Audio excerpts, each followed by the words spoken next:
tell me that I'm never gonna make it. They want me to do something that could make sense. They hate when I keep dreaming I'll be famous, but I don't give a fuck, I'ma keep chasing.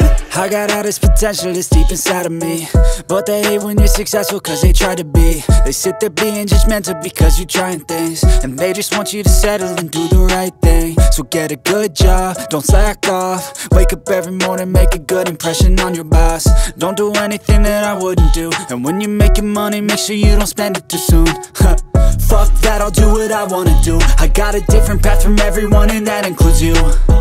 Who are you to tell me how to live life? In these times it feels like nobody's right, yeah. So I'ma figure out what else we succeed, and then invest all of my time into that and proceed.